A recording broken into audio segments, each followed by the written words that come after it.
வணக்கம். நம்ம மனைவிமார்கள் இருக்காங்க இல்லையா? கணவரோடு வாழ்ந்து கொண்டு இருக்கும் மனைவிமார்களுக்கான ஒரு சிறிய பதிவு இது. கட்டாயமா கேளுங்க. ரொம்ப சுவாரஸ்யமா இருக்கும்.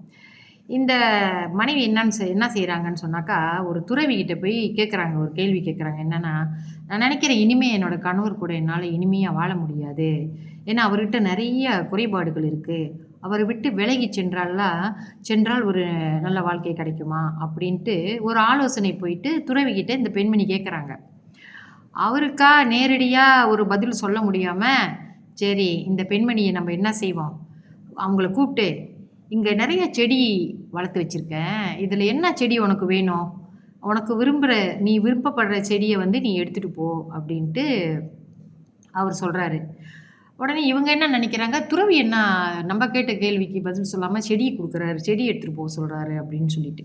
அத வந்து அவங்க சொல்றாங்க, "இத வந்து நீங்க குடுக்குற இந்த செடி வந்து ரோஜா செடி. அது எனக்கு புடிச்சிருக்கு. ஆனா அத பராமரிக்கிறது வந்து ரொம்ப கஷ்டம். அதுல நெறைய முள்ளு இருக்கு. அது கஷ்டம் பார்த்துக்கிறது ரொம்ப கஷ்டம்." அப்படின்னு துறவி சொல்றாரு. "அப்ப நீ ரோஜா செடி கேட்குறியே, அது எப்படி? அது முள்ளு இருக்குமே." அப்படின்னு சொல்றாரு. ஆனால், "எனக்கு ரோஜா செடி ரொம்ப புடிக்கும் சுவாமி. அதனால எனக்கு அதனிடம் உள்ள குறைகள் பெருசா தெரியாது சுவாமி" அப்படின்னு இந்த பெண்மணி சொல்றாங்க. உடனே துறவி சிரிச்சுக்கிட்டே சொல்றாரு, "வாழ்க்கையும் அப்படித்தாம்மா. பிறரை நேசிக்க கற்றுக்கொண்டாலே, அவர்களது குறை நம்மளுக்கு பெரிதாக தெரியாது. தான் செய்த தான் என்ன செய்ய வேண்டும் என்பதை இத்துறவி சொல்லாமலே, அவருடைய செய்கை மூலியமாக அந்த பெண்மணிக்கு அவரு நிரூபிச்சுட்டாரு."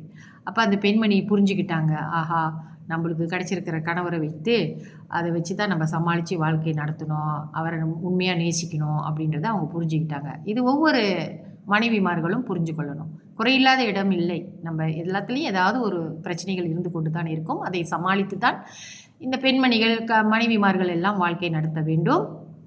அப்படின்றது தான் இந்த கருத்து. இந்த கதையோட கருத்து. இத கேட்டவர்களுக்கு நன்றி.